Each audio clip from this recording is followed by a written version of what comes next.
Meu marido riu, quando eu disse que ia embora, até ver minhas malas prontas na porta. A risada dele ecoou pela sala como um tapa. Não foi uma gargalhada sonora, daquelas que aquecem o peito. Foi um riso cínico de canto de boca, acompanhado daquele olhar que eu conhecia tão bem, o olhar de quem não leva a sério nada do que eu digo. Marcos voltou a mexer no celular, recostado no sofá de couro que ele havia escolhido sem me consultar, como fazia com quase tudo nos últimos anos. Vai embora, repetiu ele, sem tirar os olhos da tela. Cláudia, pelo amor de Deus, quantas vezes você já disse isso? Senti o sangue subir ao rosto, mas não era raiva. Era algo diferente, uma mistura de vergonha e clareza. Vergonha por ter me tornado previsível. Clareza porque, desta vez, algo dentro de mim tinha se rompido definitivamente. Tudo começou com um jantar. Ou melhor, com a ausência dele. Eu havia preparado nhoque caseiro, aquele que leva horas para fazer, com a massa no ponto exato, molho de tomate fresco temperado com manjericão da horta do vizinho. Era sexta-feira, e eu tinha passado a semana inteira planejando aquele momento. Velas na mesa, vinho que estava guardado há meses, até coloquei aquele vestido verde que Marcos disse que adorava quando começamos a namorar. Ele chegou às 10 da noite, sem avisar, sem pedir desculpas. Comeu de pé, na cozinha, olhando o celular. Nem percebeu as velas derretidas na sala. Precisava fechar um contrato. Foi tudo o que disse. Como se isso explicasse tudo. Como se explicasse os últimos 5 anos. Naquela noite, deitada ao lado dele enquanto ele roncava, percebi que não conseguia mais lembrar quando foi a última vez que conversamos de verdade. Não sobre contas, reformas ou compromissos sociais. Sobre nós. Sobre sonhos, medos, aquelas conversas de madrugada que nos faziam rir até doer a barriga. Tentei dormir, mas as lembranças vieram como um filme em câmera lenta. Lembrei de quando nos conhecemos na biblioteca da faculdade. Ele estudava direito, eu, letras. Marcos me fazia poemas terríveis que me faziam rir. Dizia que um dia ia me dar o mundo, e eu acreditei. Mas o mundo que ele me deu tinha paredes cada vez mais estreitas. No sábado pela manhã tomei coragem. Sentei ao lado dele no sofá, desliguei a televisão. Marcos, a gente precisa conversar. Ele suspirou, como se eu estivesse atrapalhando algo importante. Sobre o quê, Cláudia? Sobre nós. Sobre esse casamento que virou vazio. De novo isso? Ele passou a mão pelo cabelo, irritado. Eu trabalho o dia inteiro para você ter essa casa, essa vida confortável, e você fica reclamando que eu não te dou atenção? Cláudia, cresce. Engoli em seco. Quantas vezes eu havia ouvido essa mesma frase? Quantas vezes aceitei migalhas de afeto disfarçadas de praticidade? Eu não quero só conforto, Marcos. Eu quero ser vista. Quero ser ouvida. Ah, pelo amor de Deus. Ele se levantou, pegando as chaves do carro. Vou dar uma volta. Quando eu voltar, espero que você tenha voltado ao normal. Foi naquele momento, vendo ele sair pela porta sem olhar para trás, que as palavras saíram da minha boca antes que eu pudesse pensar. Eu vou embora. Ele parou, virou-se e riu. Aquele riso. Não disse mais nada.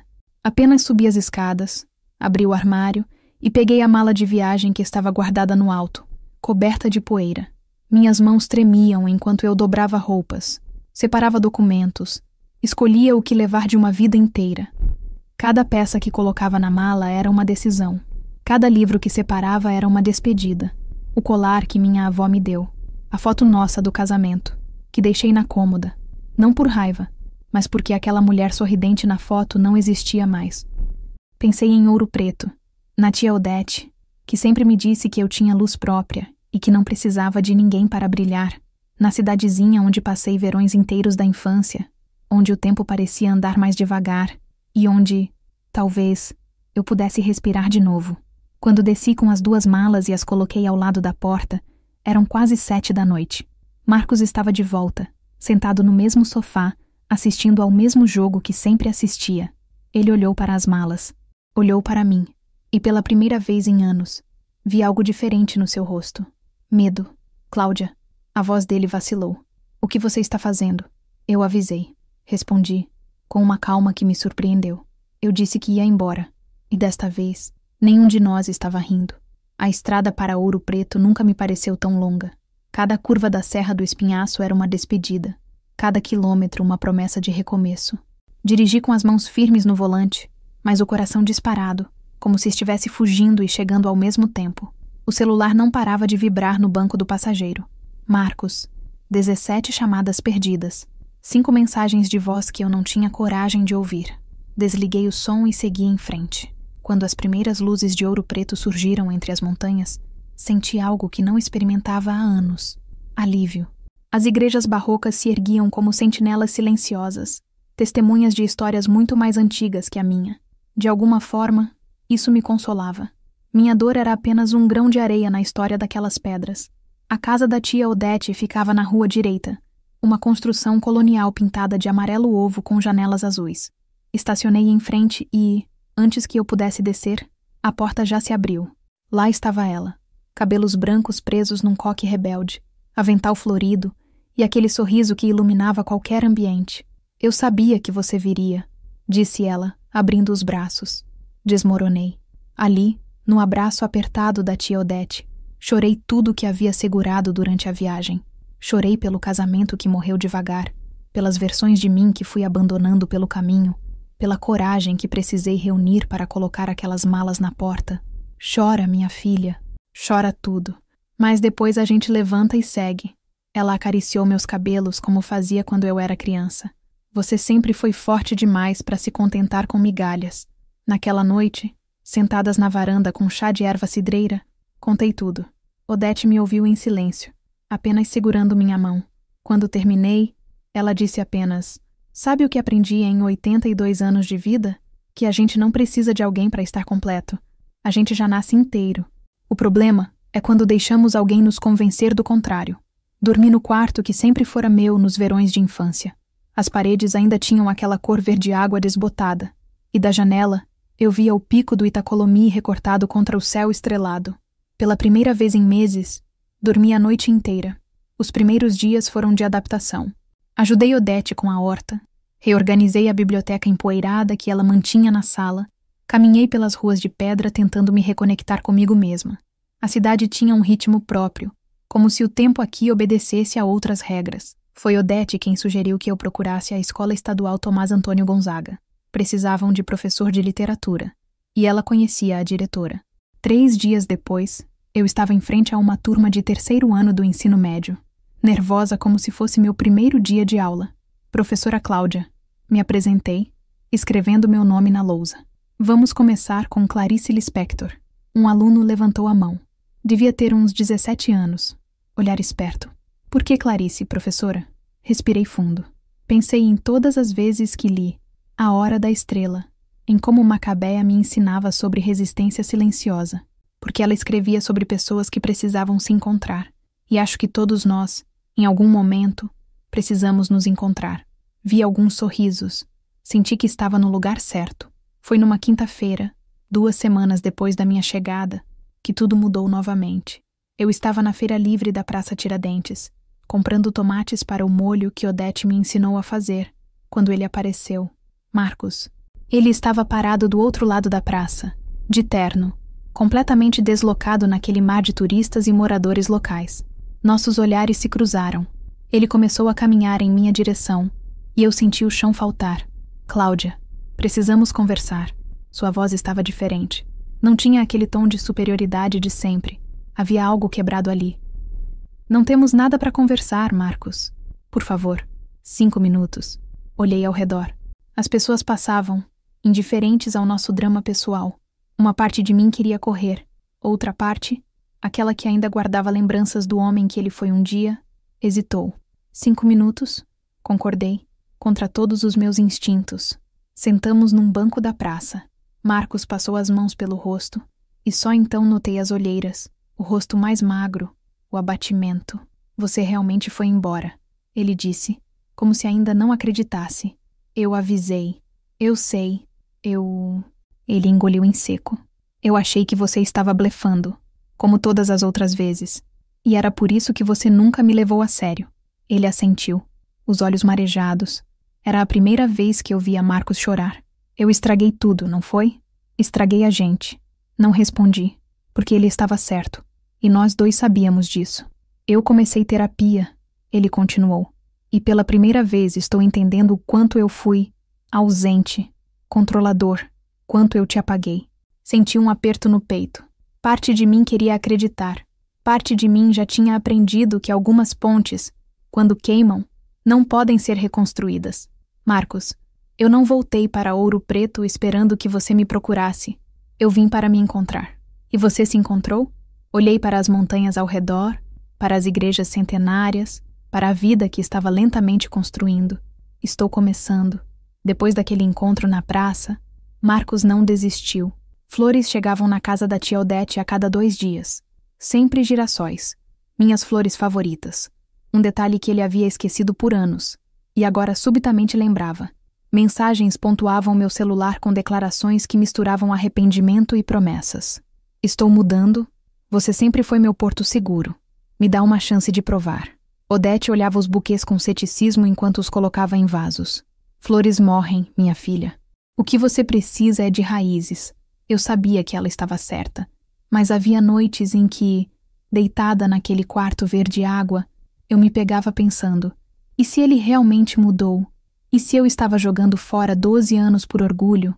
Foi numa tarde de sexta-feira que tudo começou a mudar de perspectiva. A diretora da escola me pediu para acompanhar os alunos a uma exposição no Museu da Inconfidência. Arte contemporânea dialogando com história. O tipo de evento que sempre me fascinou. A exposição se chamava Fragmentos de Minas e ocupava 3 salas do museu. Eram telas enormes que misturavam técnicas tradicionais com interferências modernas.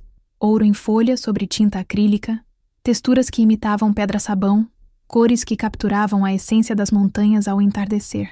E foi ali, parada diante de uma tela que retratava uma mulher de costas olhando para o horizonte. Metade dela definida em traços precisos, metade se dissolvendo em pinceladas abstratas, que ouvi uma voz ao meu lado.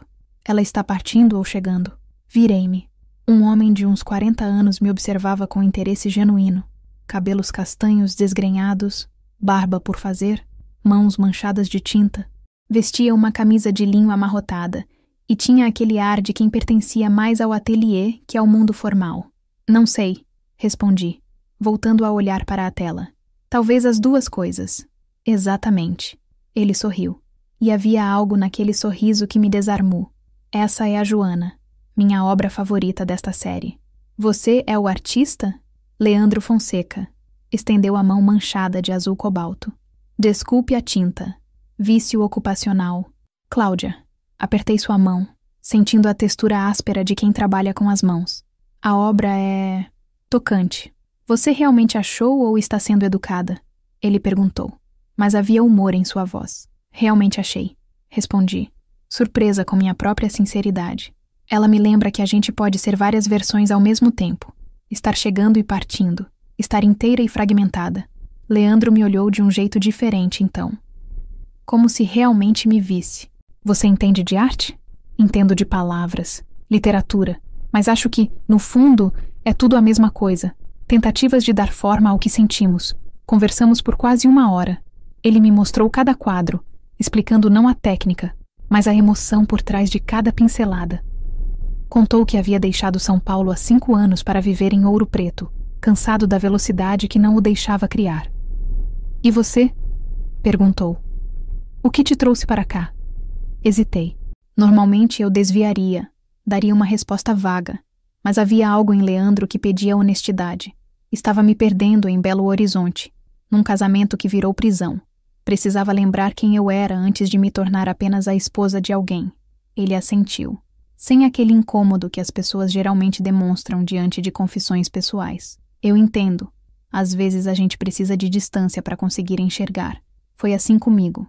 Quando a exposição fechou, ele me convidou para um café na Praça Tiradentes. Meus alunos já haviam partido de ônibus, e eu tinha aceitado ficar para explorar melhor as obras.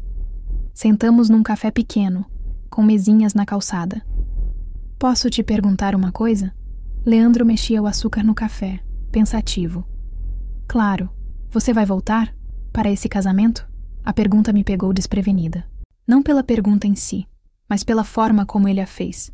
Sem julgamento, apenas curiosidade genuína. Não sei, admiti.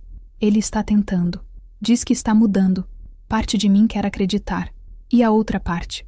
A outra parte lembra que mudança real leva tempo e que talvez eu não precise esperar para ver se ele muda. Talvez eu só precise seguir. Leandro sorriu, aquele sorriso que já estava se tornando familiar. Sabe o que aprendi fazendo arte? Que às vezes a gente se apega tanto a um esboço que não consegue começar uma tela nova.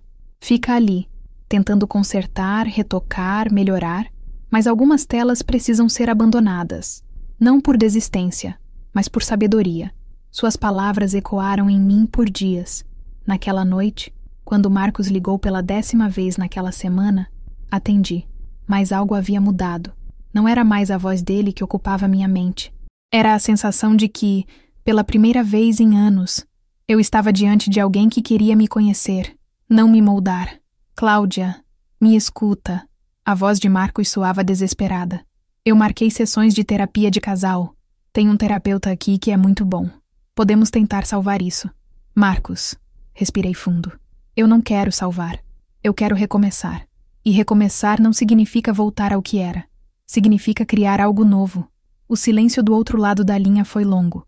Tem alguém aí, não é? Ele finalmente perguntou, com aquela voz que eu conhecia bem. A voz do advogado procurando culpados. Tem eu, respondi. E está sendo o suficiente. Desliguei antes que ele pudesse responder. E pela primeira vez, não me senti culpada. Os dias em Ouro Preto começaram a ganhar uma rotina que me aquecia por dentro. Acordava cedo. Tomava café com Odete na varanda enquanto o sol nascia por trás do Itacolomi. Ia parar na escola onde meus alunos me desafiavam com perguntas sobre Drummond e Adélia Prado. Ia 3 vezes por semana. Encontrava Leandro. Não chamávamos de encontros. Eram cafés depois da aula ou visitas ao ateliê. Mas havia algo crescendo ali, como uma planta que brota devagar entre pedras antigas. Ele me mostrava suas telas em progresso.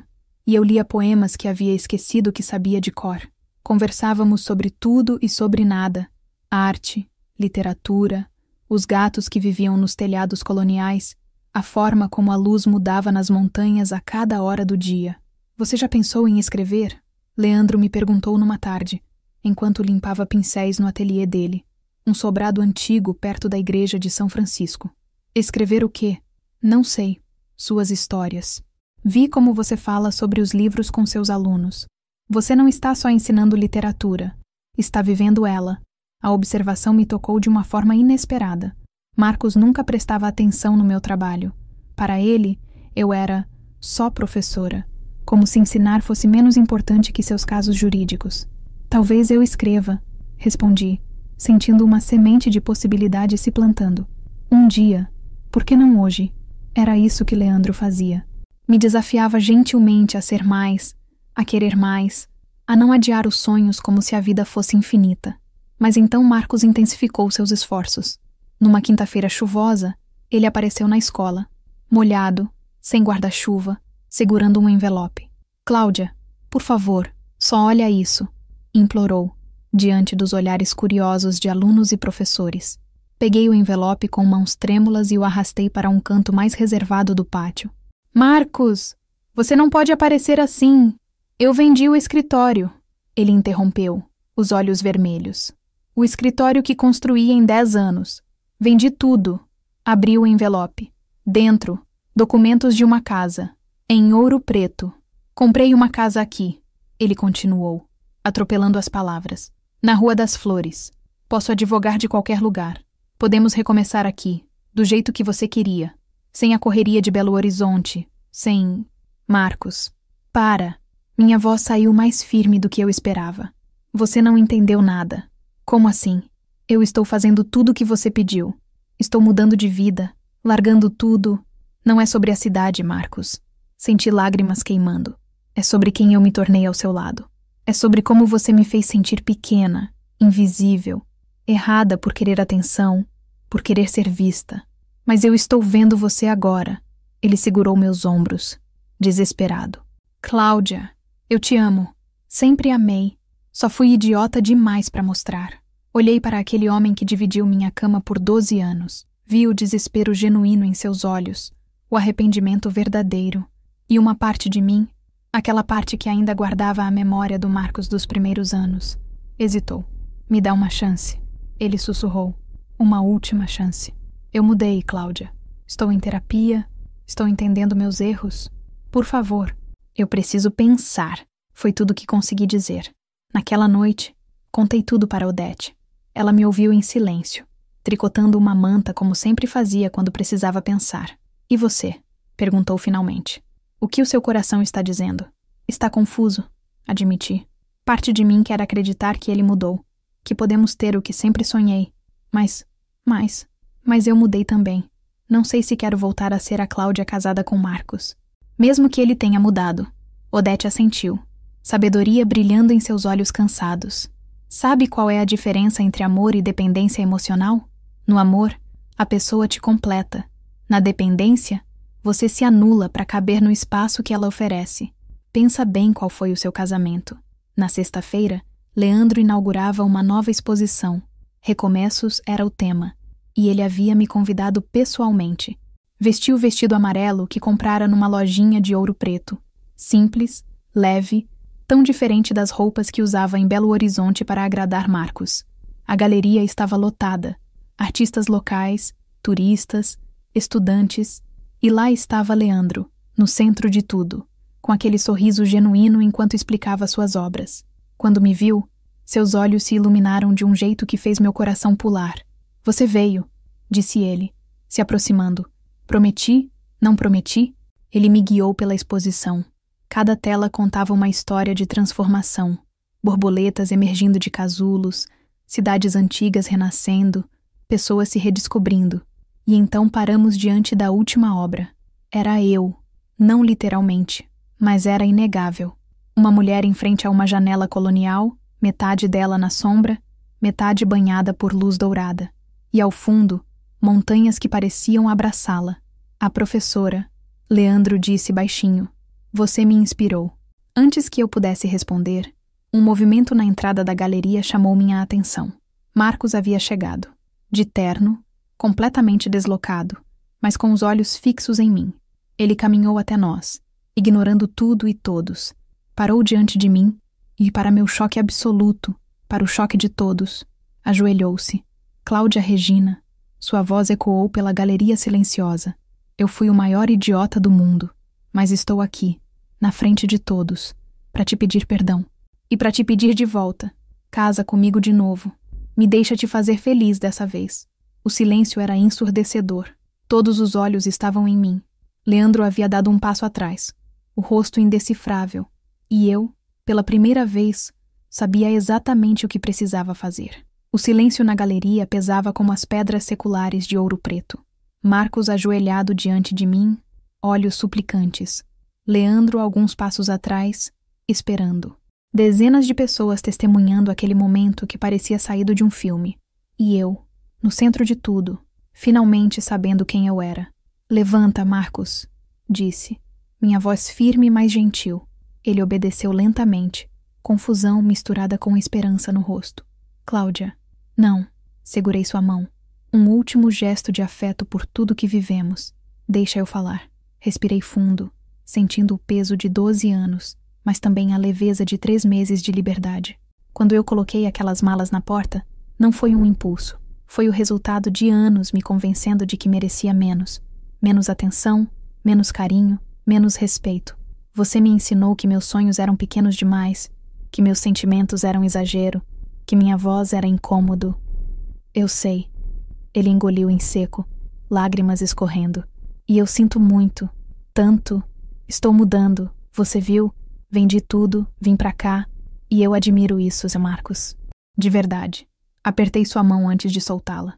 Mas você veio pra cá por você, pra aliviar sua culpa, pra me recuperar como se eu fosse algo que você perdeu e agora quer de volta. Não porque realmente entende o que me fez partir. Não é verdade. Eu te amo. Eu sei que você acredita nisso. Minha voz saiu mais suave. Mas amor não é só sentimento, Marcos. É ação. É ver a pessoa. É respeito diário. E durante 12 anos, você me amou do jeito que era conveniente para você. Quando sobrava tempo, quando não tinha mais nada para fazer, olhei ao redor da galeria, para as telas de Leandro que contavam histórias de transformação, para a pintura onde eu era a protagonista, banhada em luz dourada.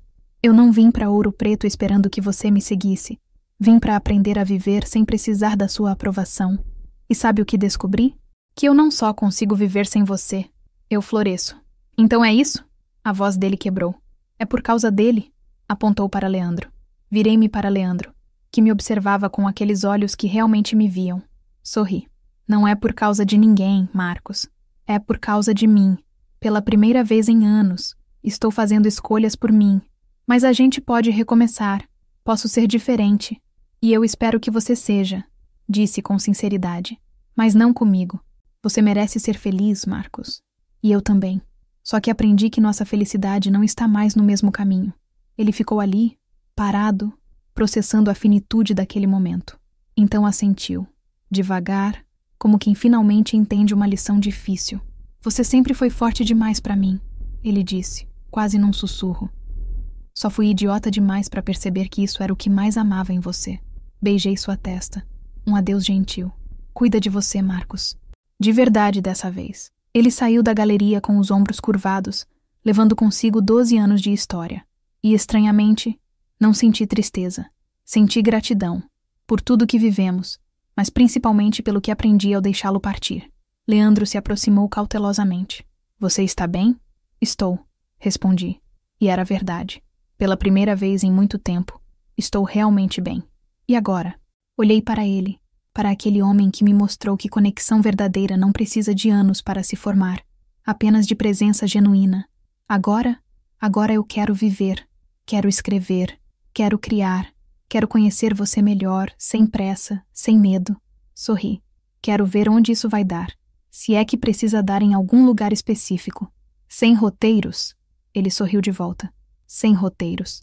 3 meses depois, inaugurei o Ateliê Literário Clarice, no Centro Histórico de Ouro Preto, um espaço onde literatura, arte e comunidade se encontravam. Leandro pintou um mural na parede externa, uma mulher com asas de borboleta, metade ainda em casulo, metade já livre. Odete foi a primeira visitante, trazendo quitutes para a inauguração. Eu sabia que você ia voar, disse ela, olhos brilhando de orgulho. Só precisava lembrar que tinha asas.